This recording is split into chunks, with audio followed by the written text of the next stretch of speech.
तो ये तीनों तो आपको पता ही होगा, नाम लिखना है सरला।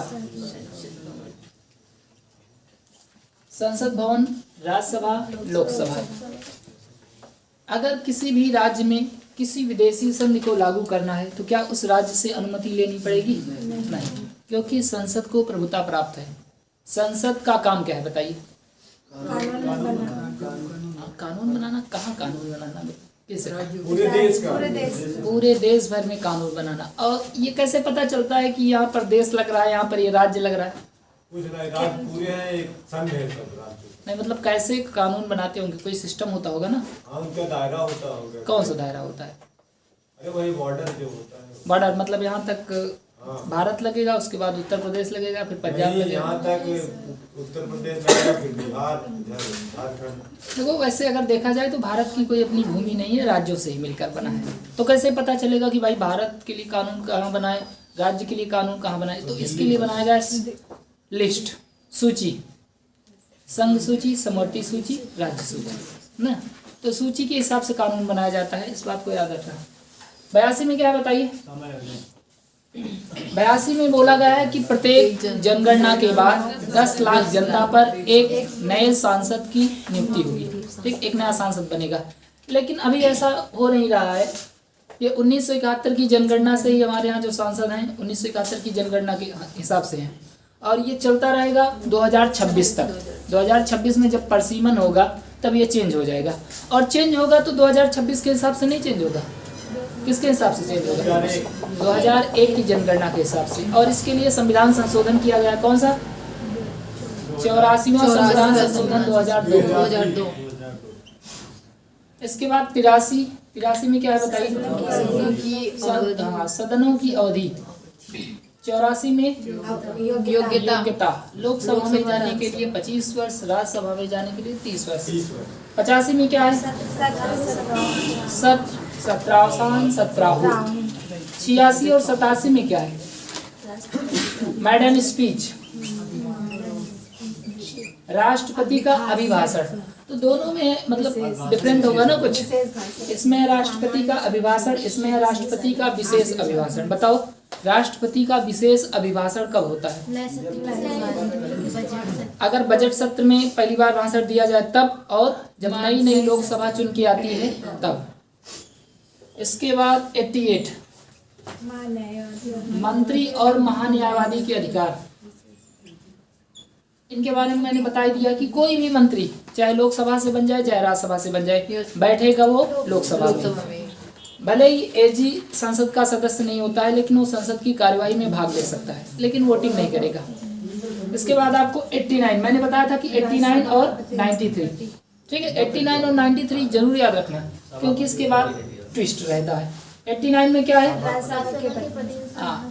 राज्यसभा के सभापति, पदेन सभापति और सभापति, उपसभापति, पदेन सभापति और उपसभापति, ठीक है।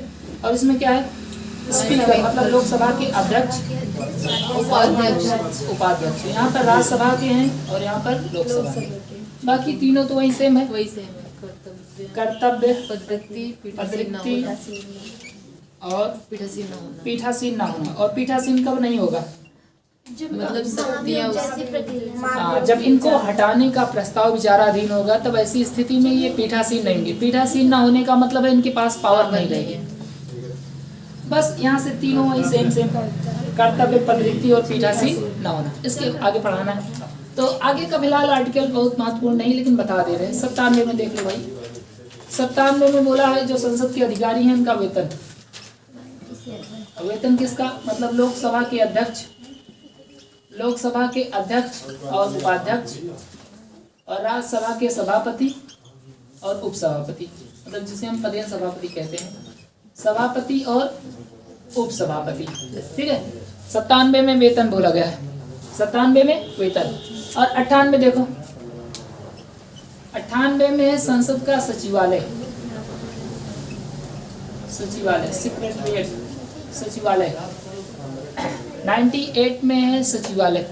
अब सचिवालय क्या होता है? जितने सांसद, विधायक, मंत्री जो भी होते हैं, भाई सांसद तो बहुत पढ़े लिखे नहीं होते, बहुत कम ही मिलेंगे जो आपको पढ़े लिखे होंगे, एक आध दो मिल जाते हैं जो पढ़े लिखे रहते हैं, बाकी कम ही पढ़े लिखे रहते हैं। तो जितना दिमाग लगाने वाला काम होता है सारा का सारा काम सचिवालय से होता है, क्योंकि यहाँ पर टॉप आईएएस अधिकारी बैठे होते हैं। सचिवालय का मतलब है आईएएस का घर, यहाँ पर आईएएस भरे होते हैं और सारा दिमाग देते हैं कैसे कंस्ट्रक्शन करना है, कितनी मोटी गिट्टी लगाना है, क्या करना है, कैसे बनाना है, सारी जानकारी कौन देते हैं? सचिव लोग देते हैं, जिन्हें हम आईएएस अधिकारी मानते हैं। तो 98 में है सचिवालय, और ये सचिवालय होता है लोकसभा के अध्यक्ष के अधीन। समझ गए कि नहीं? सचिवालय किसके अधीन होता है? लोकसभा के अध्यक्ष के। क्या चीज? हाँ बिल्कुल, इसी में आएंगे। सचिवालय लोकसभा के अध्यक्ष के अधीन होता है और इनका काम होता है कि सलाह देना। भाई ये लोग पढ़े लिखे होते हैं ना, यूपीएससी क्लियर करके गए होते हैं या स्टेट सिविल सर्विसेज भी क्लियर करके जाते हैं। तो सचिवालय किसके अधीन होता है? लोकसभा अध्यक्ष के। इसको याद कैसे करेंगे? देखो, मान लीजिए कोई परीक्षा होती है और उस परीक्षा में आपने 100 में 98 नंबर प्राप्त कर लिया। इसका मतलब अब आप काफ़ी पढ़े लिखे आदमी हैं, आप आईएएस बन सकते हैं। और आईएएस बनेंगे तो कहाँ जाएंगे? सचिवालय में। समझ गए ना? तो 100 में 98 नंबर पाओ, सचिव बन जाओ। समझ गए कि नहीं? तो भाई हमारे कहने का मतलब जरूरी नहीं कि 100 में आप पाए, बस याद करने का तरीका हम आपको बता रहे हैं। ऐसा नहीं, बहुत से लोग 98 99 पाए होते हैं लेकिन लो ही होते हैं, क्या करोगे? तो 98 नंबर पाओ और सचिव बन जाओ, सचिवालय में चल जाओ। और 99 में क्या है? 99 में है शपथ। ठीक है, जितने भी सांसद हैं इन सबको शपथ दिलाना। तो 99 को याद करो, नो नो। शपथ जब दिलाने लगेंगे कहेंगे नो, जैसे कहेंगे घपला नहीं करेंगे तो मन में बोलेंगे नो, घपला करेंगे बाहर से ना। तो 99 में है शपथ, याद करने का तरीका है नो नो। ठीक है, नो नो मतलब नो नो, शपथ लेते रहेंगे लेकिन मन ही मन बोलेंगे नो नो, हम तो घपला करेंगे ही, है ना, इसीलिए तो आए हैं। तो 99 में क्या है? शपथ। 98 नंबर पाओ, सचिव बन जाओ, सचिवालय में जाओ। और 99 में है शपथ। इसके बाद 100 में है कोरम, जिसे बोलते हैं गणपूर्ति। ठीक है, कोरम। 99 में जो शपथ दिलाया जाता है, किसको दिलाया जाता है? ये सांसदों की शपथ है। तो बताया तो गया है, सांसदों को शपथ कौन दिलाता है? वही तो राष्ट्र लोकसभा में होंगे तो वो क्या नाम है उनका? लोग नहीं, प्रोटेम स्पीकर। लोकसभा में प्रोटेम स्पीकर, बाकी राज्यसभा में तो आते रहते हैं जाते रहते हैं, बताए ना, उसमें तो शपथ चलता ही रहता है। तो ये सांसदों की शपथ की बात हो रही है। 99 में है शपथ, ये सब पढ़ा तो दिए हैं, शपथ कौन दिलाता है किसको। और 98 में है सचिवालय, 100 में है गणपूर्ति। तो गणपूर्ति में आपको समझना है, हालांकि ये भी बता दिए हुए हैं। गणपूर्ति बताए थे ना, जब लोकसभा और राज्यसभा के बारे में पढ़ा रहे थे तो हम बताए थे आपको गणपूर्ति क्या होती है। Good morning. अगर सदन की कार्यवाही को चलाना है तो सदन की कार्यवाही को चलाने के लिए न्यूनतम सदस्यों की संख्या ही कहलाती है गणपूर्ति।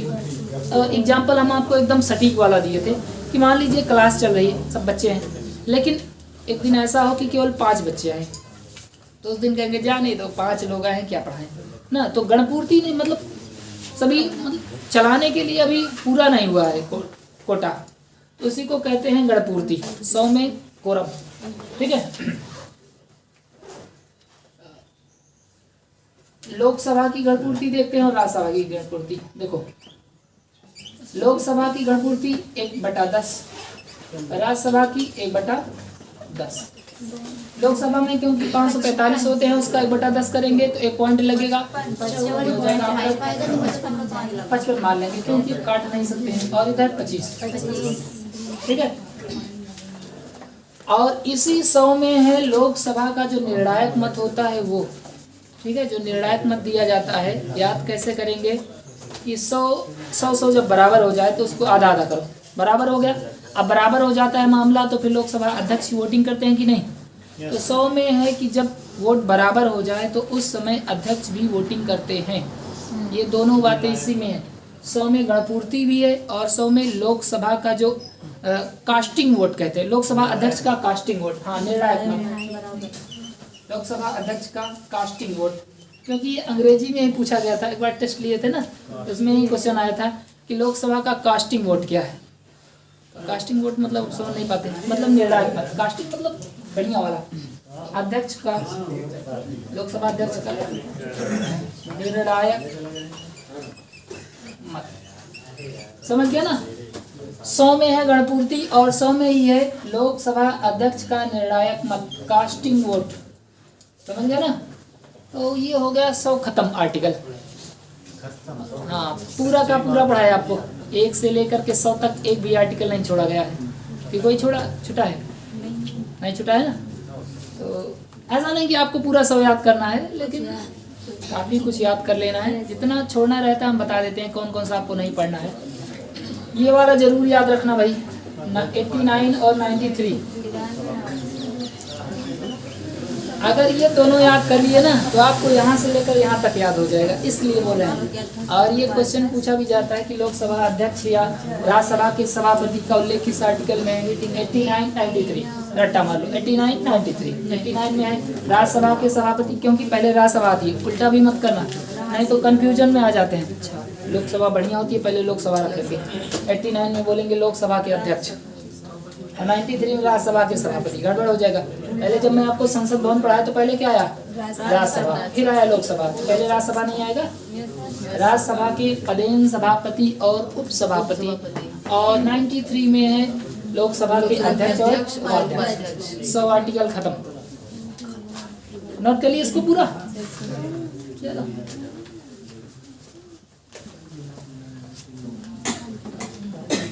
देखो आर्टिकल छोड़ छोड़ के पढ़ाएंगे, क्योंकि अब बहुत ज़्यादा आर्टिकल पढ़ने की जरूरत नहीं है।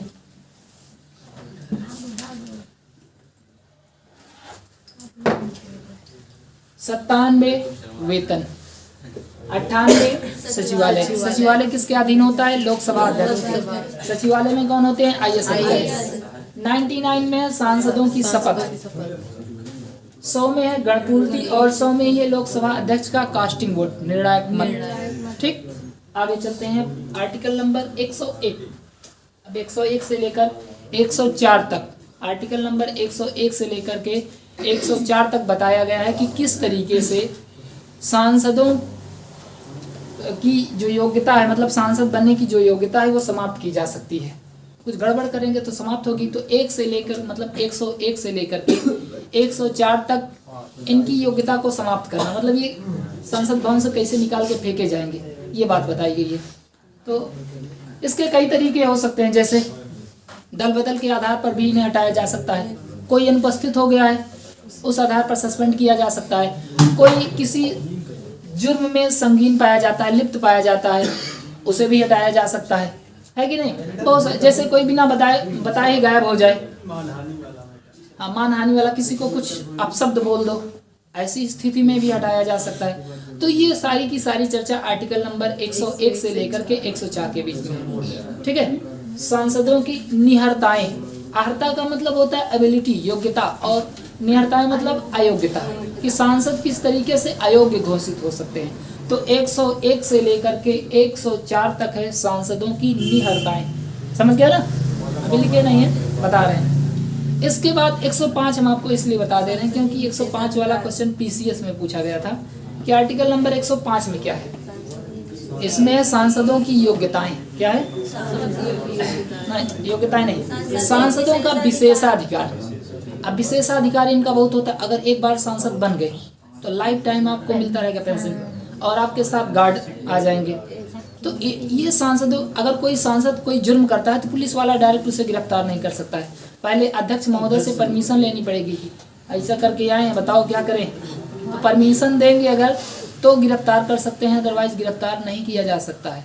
तो अध्यक्ष के पास विशेषता भी होती है, मतलब उसके पास अलग प्रकार की योग्यता है, जिसे हम कहते हैं सांसदों की 105 सांसदों का विशेषाधिकार। ये क्वेश्चन PCS में पूछा गया था, हम एक दिन क्वेश्चन देख रहे थे तो उसमें था 105 में क्या है, तो 105 में सांसदों का विशेषाधिकार। ठीक है। इसके बाद 108, 6-7 किसी काम का नहीं, फालतू पढ़ाना हो जाएगा। तो लिखिए आर्टिकल नंबर 101 से लेकर 104 तक सांसदों की निहरताएं। ठीक है। 101 से लेकर के 104 तक सांसदों की निहत्ताएं और 105 लिखना जरूरी है। सांसदों का विशेषाधिकार, सांसदों का विशेषाधिकार, इनके पास जो स्पेशल पावर होती है उसका उल्लेख किया गया आर्टिकल नंबर 105। इसके बाद अब चलते हैं सीधा आर्टिकल नंबर 108 पर। ठीक है, दो लिख लिए होंगे 101 और 105, मतलब 101 से लेकर 104 तक सांसदों की नियताएं, 105 में है सांसदों का विशेषाधिकार। अब 108 पर चलते हैं क्योंकि ये वाला महत्वपूर्ण है। तो 108 में क्या है सुनिए। 108 में ज्वाइंट सेशन, संयुक्त अधिवेशन की बात बोली गई। संयुक्त अधिवेशन क्या होता है समझिए। जब लोकसभा और राज्यसभा के बीच में किसी विधेयक को लेकर के कोई मतभेद उत्पन्न हो जाता है तो ऐसी स्थिति में दोनों सदनों के सांसदों को एक साथ बुलाया जाता था सेंट्रल हॉल में। फिलहाल तो अलग बन गया है, तो सेंट्रल हॉल में बुलाया जाता था लोकसभा और राज्यसभा के दोनों सदस्यों को। ठीक है, और एक साथ बैठा के वोटिंग कराई जाती थी और जिधर मामला पारित हो जाता था मान लिया जाता था। तो कहने का मतलब यह है कि जब लोकसभा और राज्यसभा वाले एक साथ मिल करके वोटिंग करेंगे उसी को कहा जाएगा संयुक्त अधिवेशन, ज्वाइंट सेशन। इसमें लिखिए संयुक्त अधिवेशन।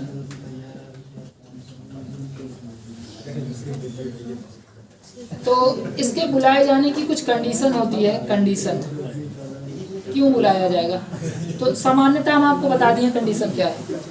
बालक बहुत मार खाओगे तुम। दिल्ली फार्म भरे कहा करे में क्यों कोई चीज हमका बड़ा डिस्टर्ब मत करो। देखो कंडीशन वैसे नॉर्मली आप समझ चुके हैं कि क्यों बुलाया जाता है। मैंने आपको एकदम नॉर्मली बता दिया कि जब लोकसभा और राज्यसभा के बीच में मतभेद हो जाए तो ज्वाइंट सेशन बुलाया जाता है। लेकिन इसके अंदर की बातों को समझिए।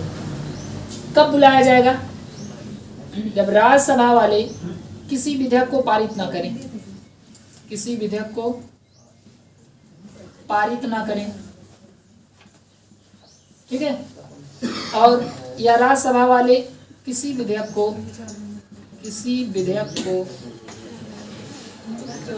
6 माह से ज्यादा अपने पास रख ले।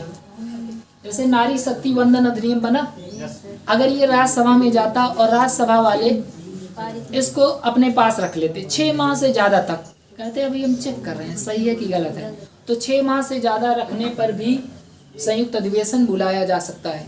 और अगर सीधा बोल दें कि पारित नहीं करेंगे, सीधा सीधा बोल दें कि नहीं पारित करेंगे। देखो कुछ बोलने के 2 तरीके होते हैं। जैसे आपके हम खाना खाने जाएं और आप पूछे खाना कैसा था तो कहेंगे बेकार नहीं था, ठीक है। अब इसका मतलब है कि ठीक ही था, मतलब बहुत ज़्यादा अच्छा नहीं था, ठीक ही है। लेकिन हम बोलते हैं बेकार था, ये निगेटिव प्रभाव पड़ जाएगा। तो बोलने के कई तरीके हो सकते हैं। जैसे अंग्रेजी आप पढ़े होंगे तो एक जगह आता है टू TOO, जानते हैं ना, बोला जाता है you are too beautiful. Too का मतलब होता है बहुत ज़्यादा, लेकिन ये सेंटेंस गलत होता है। क्यों? क्योंकि टू का मतलब गलत चीज़ों के लिए बताया जाता है। टू का मतलब बहुत ज़्यादा, तुम इतने ज़्यादा सुंदर हो कि तुमको देख रहे हमारी आँखें जल जा रही हैं, इतने ज़्यादा सुंदर हो। यू आर टू शॉर्ट, तुम बहुत ज़्यादा शार्प हो, बहुत ज़्यादा चालाक हो कि हम जल जा रहे हैं एकदम। इतना चालाक आदमी कैसे हो सकता है? तो बोलने के 2 तरीके हो सकते हैं ना, ये नहीं कि बस बोल दो इतना ज़्यादा हो तो ज़्यादा कम ऐसे। तो यहाँ पर 2 तरीके से बोला जा सकता है। एक तरीका तो ये कि राज्यसभा वाले सीधा सीधा मुंह पे बोल दें कि जाओ नहीं पारित करेंगे। दूसरा बहाना बनाए रखें, कहें अभी चेक कर रहे हैं और 6 माह से ज़्यादा तक रख लें, ठीक है। और दूसरी कंडीशन विचार को ना माने।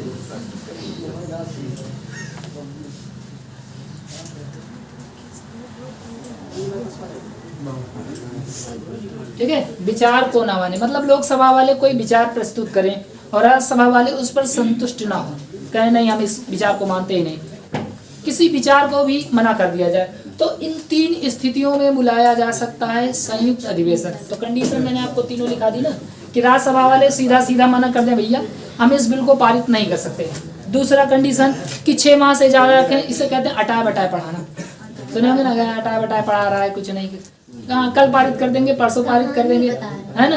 तो राज्यसभा किसी विधेयक को 6 माह से ज्यादा अपने पास रख ले। और तीसरी कंडीशन है कि विचार को ही ना माने, विचार विमर्श ही ना करे, कह जाओ इस पर हम बात ही नहीं करना चाहते। तो इन 3 स्थितियों में बुलाया जा सकता है, समझे कि नहीं। अब समझते हैं कि किस स्थिति में नहीं बुलाया जा सकता है, कब नहीं बुलाया जा सकता है, कब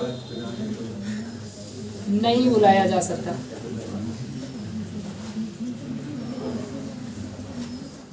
तो 3 स्थिति है जिसमें संयुक्त अधिवेशन नहीं बुलाया जा सकता है। कौन सी 3 स्थिति है उसको समझ लीजिए। नंबर 1, 2, 3। अगर राष्ट्रपति के ऊपर महाभियोग लगाना है, राष्ट्रपति के ऊपर महाभियोग लगाना है, ठीक है। अगर राष्ट्रपति के ऊपर महाभियोग लगाना है तो उस स्थिति में संयुक्त अधिवेशन नहीं बुलाया जा सकता। क्योंकि जब मैं आपको राज्यसभा की शक्तियां, कमियां मैं पढ़ा रहा था तो मैंने बताया था ना कि राज्यसभा के पास बराबर की शक्ति होती है। जब राष्ट्रपति के ऊपर महाभियोग लगाना होता है तो लोकसभा और राज्यसभा एकदम पावर, दोनों बराबर की शक्ति रखता है। तो इसका मतलब है कि जब राष्ट्रपति के ऊपर महाभियोग लगाया जाएगा और राज्यसभा वाले पारित नहीं करें तो ऐसा नहीं कि संयुक्त अधिवेशन बुला लेंगे, नहीं बुला सकते। अब राष्ट्रपति को ही भगाना है, राष्ट्रपति अपने लिए अधिवेशन बुलाएंगे कि हाँ मुझे ऐसे भगाओ, वो तो बुलाएंगे नहीं, सीधी बात है। तो राष्ट्रपति के ऊपर महाभियोग लगाने की स्थिति में भी संयुक्त अधिवेशन नहीं बुलाया जा सकता। दूसरी कंडीशन, धन विधेयक के मामले में, धन विधेयक के मामले में नहीं बुलाया जा सकता। क्योंकि धन विधेयक जो है ये राज्यसभा में जाएगा और 14 दिन तक रहेगा, और अगर राज्यसभा वाले पारित नहीं किए तो अपने आप पारित हो जाएगा। इससे बढ़िया है इज्जत के साथ ससम्मान पारित कर दो। तो राज्यसभा वाले इसको पारित कर देते हैं, इसमें कोई गड़बड़ी नहीं होती। और इस मामले पर ज्वाइंट सेशन नहीं बुलाया जा सकता है, संयुक्त अधिवेशन नहीं बुलाया जा सकता। और तीसरी चीज, संविधान संशोधन।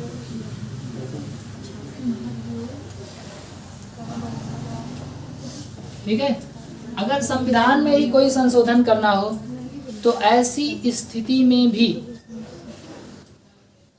संयुक्त अधिवेशन नहीं बुलाया जा सकता। मान लीजिए आर्टिकल 52 में परिवर्तन करना हो कि अब भारत का राष्ट्रपति नहीं होगा, भारत का एक फूफा होगा। राष्ट्रपति नहीं, उसका नाम फूफा हो जाएगा, या मौसा कर दो, कुछ भी, ठीक है, कुछ अलग कर दो। तो अगर या ऐसे सोचो आर्टिकल 52 खत्म कर दो, राष्ट्रपति का पद समाप्त, ये वाला संविधान संशोधन करना हो तो ऐसी स्थिति में भी संयुक्त अधिवेशन नहीं बुलाया जाएगा। आर्टिकल 13 में संशोधन करना, 13 में है जुडिशियल रिव्यू ना, न्यायिक समीक्षा, कि अगर संसद भवन कोई कानून बनाएगी तो सुप्रीम कोर्ट उसकी जांच करेगी अगर गलत कानून होगा तो, और इसी को समाप्त करना हो तो तब भी संयुक्त अधिवेशन नहीं बुलाया जा सकता है। लोकसभा और राज्यसभा के पास बराबर की पावर रहेगी, समझ गए कि नहीं। तो 3 स्थितियों में बुलाया जा सकता है, जब राज्यसभा सीधा सीधा मना कर दे किसी विधेयक पर कि हम इसे पारित नहीं करेंगे, दूसरा अटा बटा पढ़ाती रहे कि 6 महीना बाद पारित करेंगे, 7 महीने से, उसके बाद है विचार को ही ना माने, लोकसभा कोई विचार प्रस्तुत करे और उस विचार को ही मानने से इनकार कर दे। ऐसी 3 स्थितियों में बुलाया जा सकता है क्या, संयुक्त अधिवेशन। और कब नहीं बुलाया जा सकता है, इस बात को विशेष करके ध्यान रखना है। राष्ट्रपति के ऊपर जब महाभियोग लगाना हो तो नहीं बुलाया जाएगा, धन विधेयक के मामले में नहीं बुलाया जाएगा। अब आपको ये चीज क्लियर हो गई होगी क्यों नहीं बुलाया जाता है, क्योंकि धन विधेयक तो भाई 14 दिन बाद पारित ही हो जाता है। राष्ट्रपति को हटाना है खुद, तो राष्ट्रपति खुद कहेगा हम संयुक्त अधिवेशन बुलाते हैं, आओ हमको भगाओ, भाई राष्ट्रपति खुद ही नहीं बुलाएगा, इसलिए ये मामला बाहर ही कर दिया गया। और संविधान संशोधन, ये तो बड़ा महत्वपूर्ण मुद्दा होता है कि अगर संविधान संशोधन अकेले लोकसभा कर लेती तब तो ये गड़बड़ वाला मामला हो जाता ना, इसलिए तो राज्यसभा को रखा गया। कुछ गलत हो नहीं होगा, बिल्कुल संविधान में अगर कोई संशोधन करना है तो राज्यसभा को भी करना पड़ेगा। समझ गए ना। तो ये 3 स्थिति समझ गए ना। अभी इसके बारे में और हम आपको बताते हैं।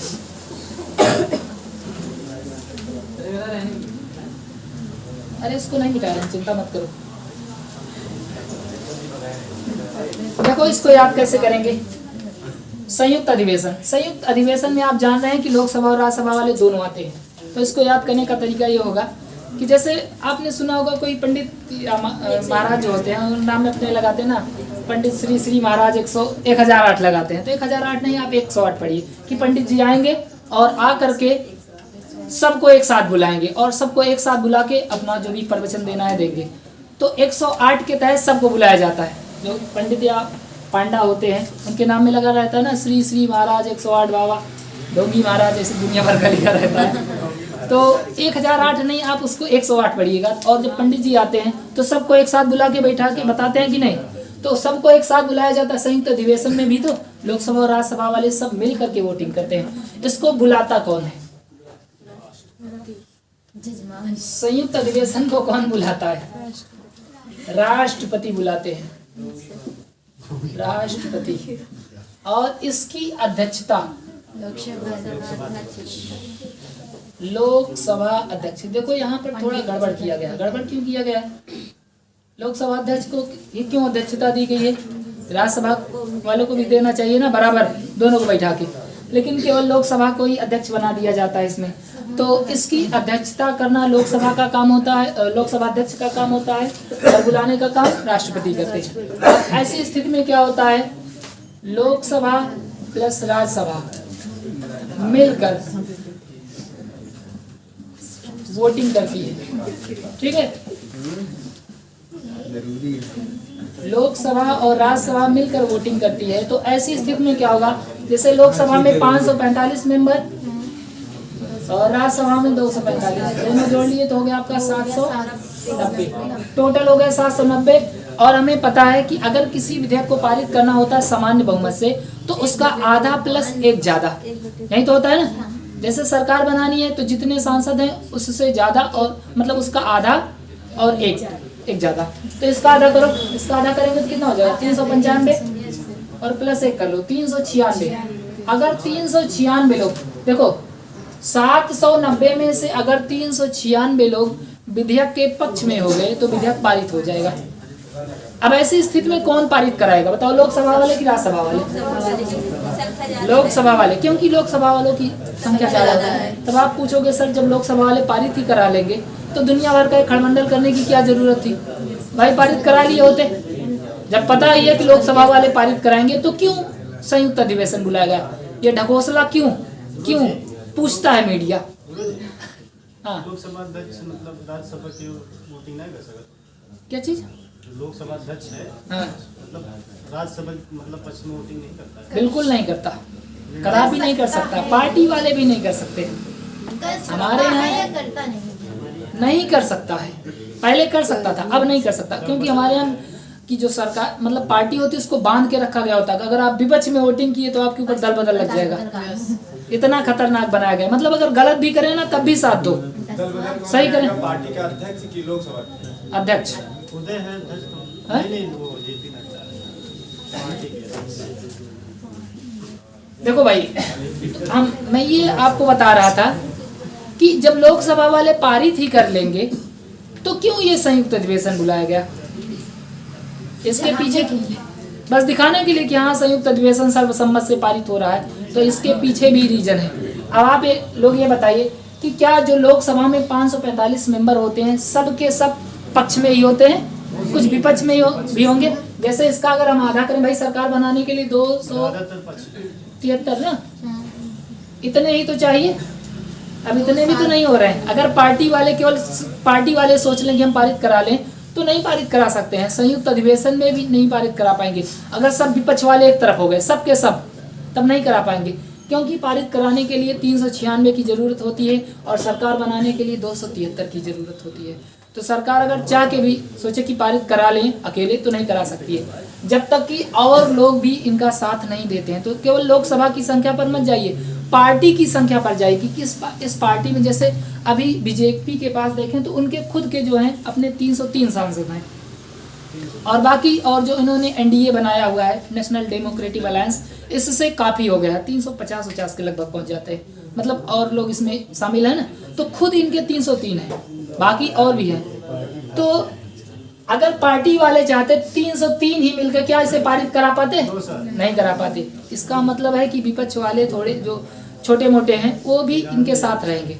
समझ गए कि नहीं? तो ये आप समझ गए होंगे संयुक्त अधिवेशन कैसे होता है। लोकसभा और राज्यसभा वाले मिलकर वोटिंग करते हैं। टोटल वोट का अगर आधा से अधिक जो मामला है, अगर उसके पक्ष में चला जाता है तो पारित हो जाएगा, नहीं जाएगा तो नहीं पारित होगा। बुलाने का काम राष्ट्रपति का होता है। अध्यक्षता कौन करते हैं?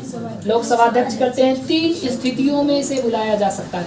राज्यसभा किसी विधेयक को पारित ना करे, 6 महीने से ज्यादा रख ले अपने पास और विचार करने से ही मना कर दे। और 3 स्थितियों में नहीं बुलाया जा सकता है, जब राष्ट्रपति के ऊपर इम्पीचमेंट लगाना हो, महाभियोग लगाना हो, धन विधेयक का मामला हो या संविधान संशोधन वाला मामला हो। तो ऐसा 3 बार किया गया है। 3 बार अभी तक संयुक्त अधिवेशन बुलाया गया। भारतीय संसदीय शासन प्रणाली में अभी तक 3 बार, इसको नोट कर लिए कि नहीं सब लोग? अभी तक 3 बार संयुक्त अधिवेशन बुलाया गया है। क्या हुआ, नोट नहीं किए थे सब? हाँ, को जो नोट ना किया बोल दिया करो ना, सब बोल दिए तो क्या हुआ, लिख रही हो? सब लिख लो।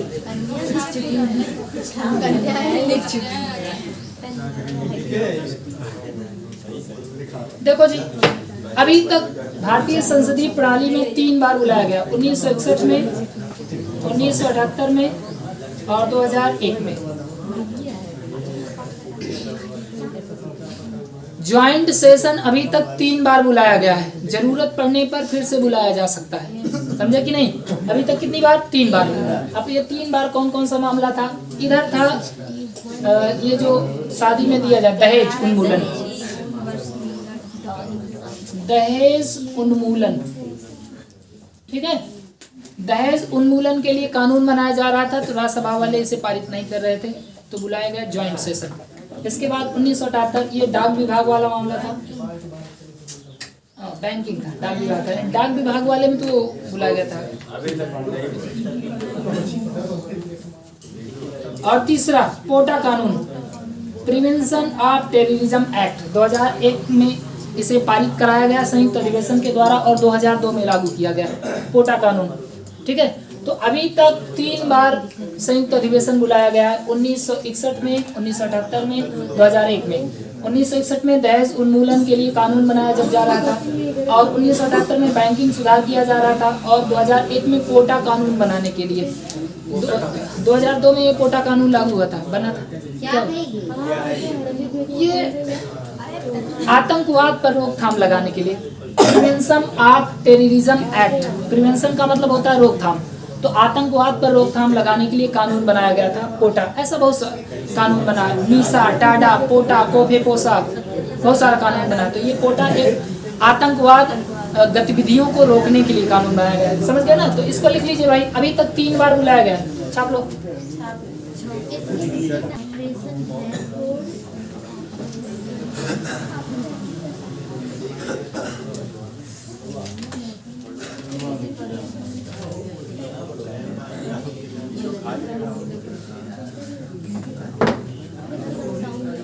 आर्टिकल नंबर 109 धन विधेयक लिखिए।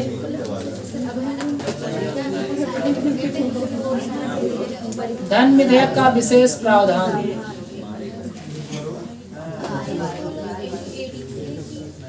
और 110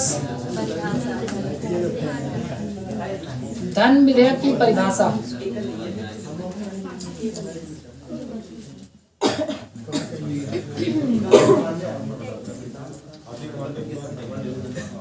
एक 110 में है धन विधेयक की परिभाषा। याद देखो कैसे करेंगे। धन को कहते हैं मनी, क्या कहते हैं? मनी ना। 110 आपने लिखा, 110 लिखा और इसको ऐसे करो, ऐसे, समझे ना? याद कैसे करेंगे? 110 110 लिखो, उसमें आपको मनी दिखेगा। 110 दिखा ना। 110 में क्या है? धन विधेयक की परिभाषा, और 109 में है धन विधेयक का विशेष प्रावधान। अब इसके बारे में बताते हैं आपको कि धन विधेयक का विशेष प्रावधान क्या होता है। सुनो, बहुत सारा पॉइंट है इसके बारे में लिखने को, लिखो जल्दी जल्दी। पहले बताएं, पहले बताते हैं, सुनो।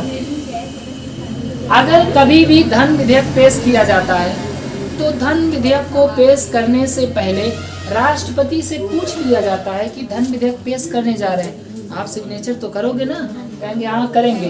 तो धन विधेयक हमेशा राष्ट्रपति की पूर्व अनुमति से पेश किया जाता है। और अगर राष्ट्रपति की पूर्व अनुमति से पेश किया गया है तो जब धन विधेयक पारित हो जाता है ना, तो राष्ट्रपति उस पर हस्ताक्षर करने के लिए बाध्य रहते हैं। क्यों? पहले से ही पूछे थे ना। जैसे आपको बारात जाना है, पहले से ही बता दो, 2 दिन पहले कि हम बारात जाएंगे, और घर वाले कहते हैं हाँ ठीक है जाना, और जिस दिन बारात जाना है उस दिन बारात जाए कहीं नहीं जाओगे, तब आप याद दिलाओगे, बताए थे ना 2 दिन पहले बारात जाना था। अब ऐसे कहते हैं हमें कहानी मत बताओ। हाँ? मानत ना कह सकते, क्या मना नहीं कर सकता? मतलब ये नहीं पेश करना है हाँ? राष्ट्रपति हाँ। इनकार कर सकते पहले ही। मानत ना कह सकते। हाँ, आगे शुरू में मना कर सकते हैं, इसमें क्या है। हालांकि आप जानते हैं कि राष्ट्रपति प्रधानमंत्री सब खेला रहते हैं ना, तो मना नहीं करते सामान्यतः। लास्ट में मना नहीं कर सकती, ये बात एकदम 100% सत्य है। ठीक है, आगे क्या होगा वो राम जाने। सुनिए भाई, तो धन विधेयक किसकी पूर्व अनुमति से आता है? राष्ट्रपति की पूर्व अनुमति से आता है। इसीलिए धन विधेयक पर राष्ट्रपति महोदय हस्ताक्षर करने के लिए बाध्य होते हैं। ठीक है, दूसरा पॉइंट सुनिए, धन विधेयक केवल स्टार्टिंग लोकसभा से ही की जाती है। कहाँ से की जाती है? लोकसभा। राज्यसभा में इसे शुरू में नहीं पेश किया जा सकता। पहले इसकी शुरुआत हमेशा लोकसभा से होगी, इसको याद करके रखना है। जैसे मैंने आपको बताया था कि उपराष्ट्रपति को अगर हटाना है तो इसकी शुरुआत कहाँ से होती है? राज्यसभा से। ऐसे ही अगर धन विधेयक को पेश करना है तो इसकी शुरुआत हमेशा लोकसभा से होती है। तो धन विधेयक लोकसभा से ही शुरू होता है। अगला पॉइंट, धन विधेयक जब लोकसभा में पेश किया गया, पारित किया गया, इसके बाद जाएगा राज्यसभा में, और जब राज्यसभा में जाएगा तो राज्यसभा वाले इसे पारित कर देते हैं एकदम सम्मान के साथ, नहीं उनका अपमान करके पारित करा लिया जाता है, क्योंकि 14 दिन बाद धन विधेयक अपने आप पारित हो जाता है। तो राज्यसभा वाले केवल 14 दिन तक ही धन विधेयक का मुंह देख पाते हैं, उसके बाद वो अपने आप पारित हो जाएगा। इससे पहले कि वो अपने आप पारित हो, ससम्मान उसे पारित कर देना चाहिए। समझे कि नहीं? अब आप लोग पूछोगे सर जी ये क्या मतलब है भाई, जब खुद ही पारित कर लेना था तो क्यों भेजे 14 दिन? फॉर्मेलिटी पूरा करने के लिए कि 14 दिन तुम्हारे पास भेज दे रहे हैं, इसको कर लो। तो इसका रीजन है। रीजन क्या है? 14 दिन तक इसलिए भेजा जाता है ताकि वो लोग इस पर अपना विचार दे सके कि देखो ये गड़बड़ है, अगर आप सुधार करना चाहो तो कर सकते हो। 14 दिन तक, बस 14 दिन तक वो उस पर सलाह दे सकते हैं, मना नहीं कर सकते, इसलिए 14 दिन का टाइमिंग दिया गया। समझ गए कि नहीं? इसके बाद धन विधेयक अपने आप पारित हो जाएगा। और अगला पॉइंट तो अभी मैंने आपको बताया कि धन विधेयक के मामले में संयुक्त अधिवेशन नहीं बुलाया जाएगा। समझे ना? और इसके बाद लास्ट पॉइंट कि कोई विधेयक धन विधेयक है या नहीं, इसका निर्धारण कौन करता है? लोकसभा अध्यक्ष। और लास्ट पॉइंट, बस लास्ट ही था, इसके बाद भी कि धन विधेयक सामान्य बहुमत से पारित किया जाता है। समझ गए ना धन विधेयक के बारे में? ये इसका विशेष प्रावधान था जो कि आर्टिकल 109 में है। समझ गए ना 109 में क्या क्या चीजें? तो नोट करो फिर, समझ गए तो देखो, यह राष्ट्रपति की पूर्व अनुमति से, यह राष्ट्रपति की पूर्व अनुमति से पेश किया जाता है। ये लिखो भाई, लिखो जल्दी जल्दी।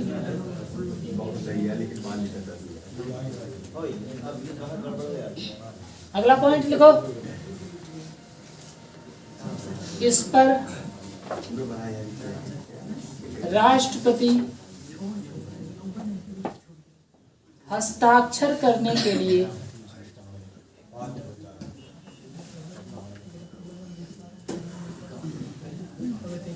बाध्य होता है।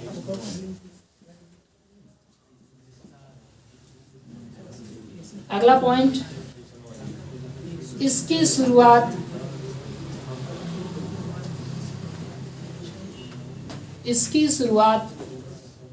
लोकसभा से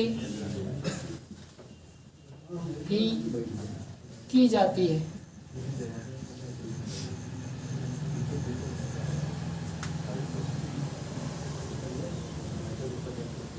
धन विधेयक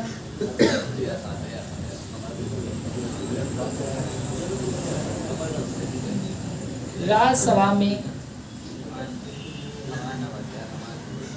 14 दिन बाद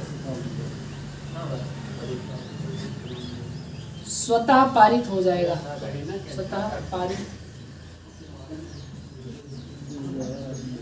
हो जाता है। अगला पॉइंट, धन विधेयक पर संयुक्त अधिवेशन नहीं बुलाया जाता।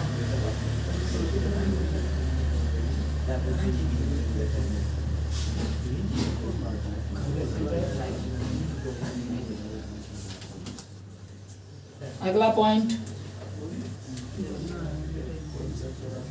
कोई विधेयक धन विधेयक है या नहीं,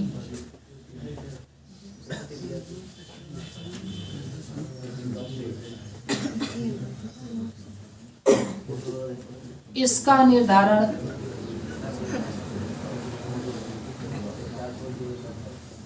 लोकसभा अध्यक्ष करता है।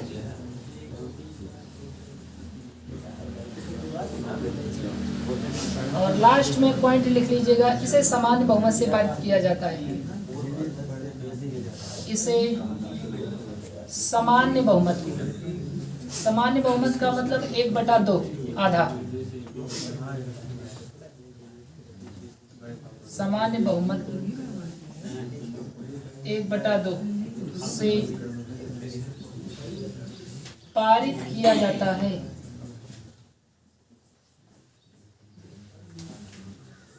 ठीक है, तो ये हो गया धन विधेयक का विशेष प्रावधान। राष्ट्रपति की पूर्व अनुमति पर आता है। इस पर राष्ट्रपति हस्ताक्षर करने के लिए बाध्य होता है। इसकी शुरुआत लोकसभा से ही की जाएगी, ना कि राज्यसभा से। धन विधेयक राज्यसभा में 14 दिन बाद स्वतः पारित हो जाता है। उससे पहले पारित कर दें तो अच्छी बात है। धन विधेयक पर संयुक्त अधिवेशन बुलाने का प्रावधान नहीं है। कोई विधेयक धन विधेयक है या नहीं, ये बड़ा महत्वपूर्ण मुद्दा है। कोई विधेयक धन विधेयक है या नहीं, इसका निर्धारण लोकसभा अध्यक्ष ही करता है। और ये लास्ट वाला पॉइंट है कि धन विधेयक को सामान्य बहुमत से पारित किया जाता है। समझ गए कि नहीं? नोट कर लिए?